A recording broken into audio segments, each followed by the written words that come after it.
Y como anticipábamos, estamos en contacto con el economista Hernán Gil Forleo para analizar en detalle las expectativas de la inflación de junio y también cómo está viendo las próximas semanas, teniendo en cuenta que ya pasamos los primeros 15 días de julio. Hola, ¿qué tal, Hernán? ¿Cómo estás? Roberto Mayara te saluda. Hola Roberto, buenos días. Gracias por la invitación. Muchas gracias por el tiempo y por la comunicación. Y bueno, Hernán, quería consultarte acerca de qué expectativas tenemos si finalmente estamos en la espera de este 2% de junio o si hay un pronóstico un poco más favorable en el mes pasado y qué es lo que esperamos ahora en estas 2 semanas que ya transcurrieron de julio con respecto a la inflación de este mes.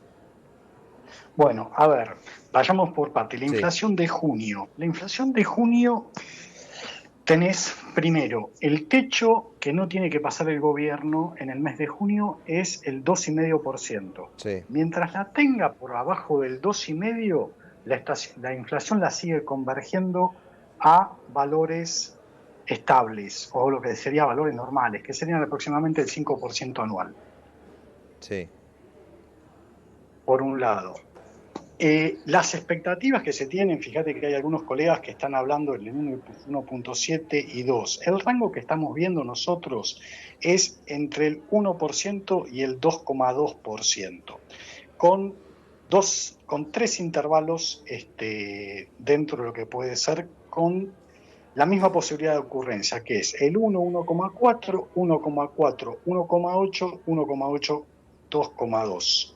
Mm. Y te explico por qué. Porque vos tenés, por un lado, la deflación del índice de precios mayoristas Sí. que tuviste la vez pasada, que en cierta manera te está preanunciando una baja del índice de inflación. Y por el otro, desde el 19 de junio, como lo vamos ahora a tratar en un minuto, tenés cierta depreciación del tipo de cambio que te está percutiendo en los bienes que Argentina produce y comercializa internacionalmente y localmente, que son los bienes transables. Mm. Entonces, el escenario más posible que estamos evaluando, si bien los tres pueden ocurrir, es una inflación alrededor del 1,7-1,8. Perfecto. Eso sería la inflación de julio aproximadamente. Ahora, si me decís qué está pasando en julio, julio tiene dos etapas. La primera etapa de depreciación cambiaria, que es el efecto típico de los principios de mes debido al pago de aguinaldo, que vos tenés desde el 19-20 de junio, el tipo de cambio se te está depreciando un 7,95%, Sí. que estaba cerrando, cotizando hace un ratito en 1.268 aproximadamente. Ahora, ¿cuánto puede durar la suba de este tipo de cambio y su efecto en los precios? Primero, que el efecto en los precios siempre se demora 2 o 3 días. Y Sí. segundo, ¿por qué digamos, cuánto puede durar este tipo de depreciación? El tipo de depreciación cambiaria es muy similar a lo que pasó en julio del año pasado, cuando el tipo de cambio se depreció aproximadamente un 12% hasta el 12 de julio y luego hasta el 1 de agosto del 2024 inició la fase descendente. Algo similar está pasando en este mes, ¿no es cierto? Ahora, en nuestra opinión, esta suba del tipo de cambio es bastante similar y se debe principalmente esta baja que va a iniciarse la semana que viene a la estrategia del gobierno en esta primera semana. ¿El gobierno qué hizo? Dejó de depreciar el tipo de cambio Ujú. Sí. antes del pago de los aguinaldos para que ese aumento en la oferta de pesos no se vaya al dólar y si se iba tenga que hacerse a un precio más caro. ¿Se entiende hasta ahí? Sí, perfecto. Bien. Entonces, ¿qué es lo que quería hacer el gobierno? No regular los dólares cuando había una mayor cantidad de pesos en circulación por el factor estacional del medio aguinaldo de julio. Entonces, ¿qué hace? Dejó subir el tipo de cambio por encima de la media cambiaria, que estos 2.000, 1.200 pesos, ¿sí? Sí. Para que el Banco Central venda reservas.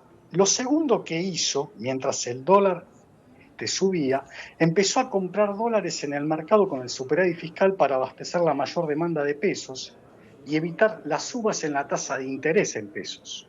Sí. Lo tercero que hace para empezar a contener el dólar, vos fíjate que del 8 de julio, acreditó el pago de los bonos globales 2020. ¿Esto qué es lo que hizo? cuando acredita el pago en dólares, por otro lado, empieza a absorber pesos vía licitación de títulos públicos para colocar el techo a la suba. Cuando hace esa emisión de títulos, que culminó el día de ayer, ahí le puso el techo. Y si te fijas, los spreads entre máximos y mínimos del dólar empiezan a reducirse del 2% al 1,65% que se reduce ayer. Esto lo hace para que ante el ingreso de dólares por el pago de los bonos globales, la demanda de moneda doméstica sea más elástica, provocando bajas en la cotización. Pensá esto. Sí. Al menos la mitad del pago de los bonos globales está en manos de residentes. Solo les queda la opción de pasarse a pesos o colocarlos en dólares.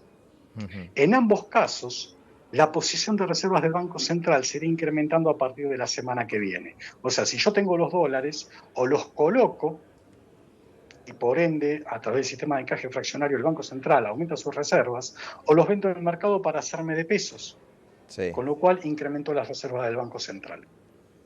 Perfecto. Esto es lo que hace es que el dólar, en nuestra consideración, no siga subiendo ni siga teniendo esa tasa de depreciación que viene observando el 19 de junio. Posiblemente a partir del lunes o martes ya veamos que el tipo de cambio de 1.268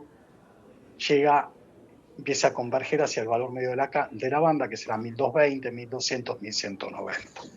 ¿Sí?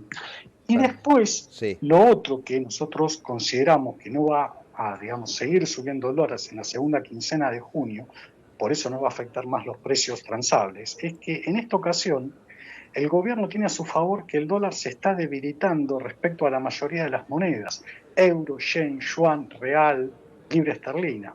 El único caso anómalo es Argentina, ¿por qué? Por este efecto del medio aguinaldo. Sí. Pero el mercado local no te escapa la tendencia de los mercados financieros internacionales de un dólar más débil y que estimamos se verá va a ver en la plaza local a partir de la próxima semana. Con lo cual, esta semana atípica, estas 2 semanas atípicas de julio, el gobierno creo que los está llevando bastante bien. Nosotros no vemos posibilidad que el dólar supere el techo de los 1.300, sino que lo vemos más convergente hacia la mitad de la banda, y el impacto sobre los precios y la inflación de julio quede morigerada. Perfecto. Hernán, una consulta, porque como bien te estás explicando, ustedes no estaban viendo o no estás viendo que en base a las políticas económicas que se está llevando a cabo el gobierno, el dólar tocó ese techo de 1.280 pesos, a partir de ahora va a empezar a caer un poco, estará en un nuevo piso de 1.220, pero comparado con los 1.280 pesos va a empezar a caer. Yo lo que te consulto es si esta presión que está recibiendo, estos golpes que recibió el otro día, ayer, en el Senado y el caso de YPF, no puede generar una mayor inestabilidad o volatilidad y puede causar algún nerviosismo dentro de la economía que haga que, más allá de lo que está haciendo el gobierno, pueda provocar algunos cambios y el dólar vuelva a crecer. Bueno, ¿estás viendo esa situación? ¿No hay un mayor nerviosismo en ese sentido? No, porque ahí el gobierno es muy claro. A ver, vos podés o no coincidir con el actual gobierno, la forma que tiene el presidente, etcétera, pero en ese sentido es claro. El superávit fiscal no lo va a negociar, con lo cual la ley de ayer va a vetarla. Hay que ver la argumentación, porque muchos están diciendo que la sesión, tiene vicios, algunos dicen que deterioró el reglamento, otros que no, etcétera.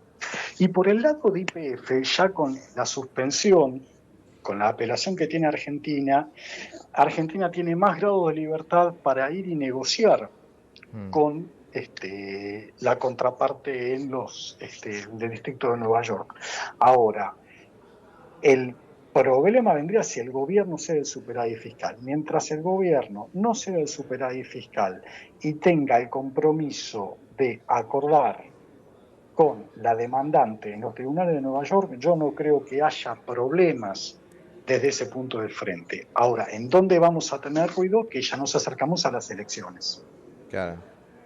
Entonces, lo que estamos viendo es que si vos decís, si yo veo un tipo de cambio más cercano al techo de la banda, no.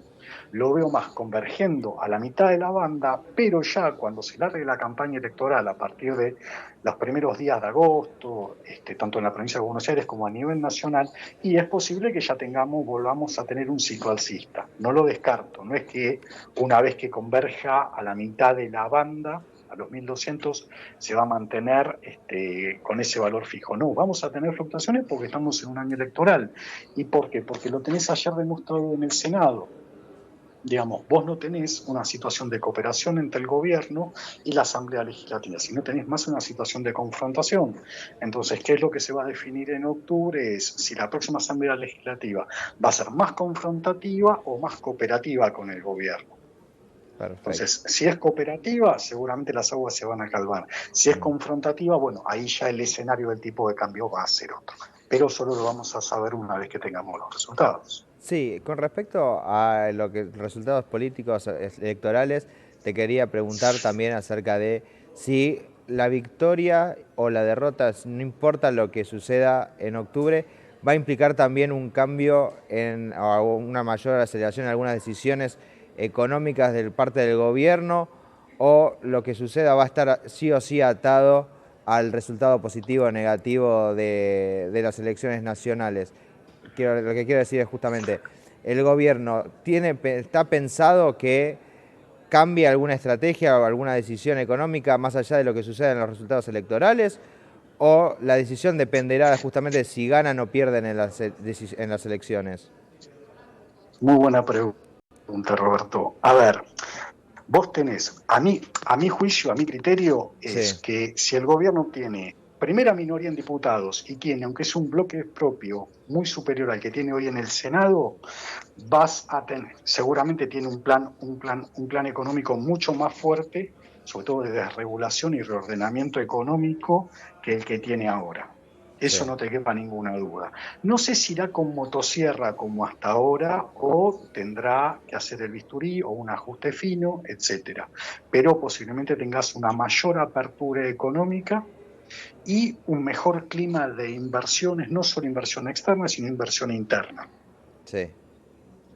Ahora, si vos me decís, no tiene un resultado favorable, en el caso de qué política económica puede tener el gobierno ante un resultado poco favorable en las elecciones, y lo estás viendo desde que asumieron el 10 de diciembre de 2023. Tienen la Asamblea Legislativa como una valla, la cruzaron. Sí. Los sindicatos con un paro general cada 2 por 3, la cruzaron. Tienen partidos políticos opositores en todo sentido y siguieron adelante. Un error estratégico de un ex ministro de Economía, actual gobernador, Sí. que nos está costando 16.000 millones de dólares, lo están tratando de solucionar y siguen adelante. Yo creo que es un gobierno que está en modo topadora también. O sea, tiene grados de libertad para seguir con una senda de crecimiento sostenido, así tenga un resultado poco favorable en las elecciones de medio término. Perfecto. Muchísimas gracias, Hernán, como siempre, por el tiempo y por la comunicación. A vos, Roberto, muchas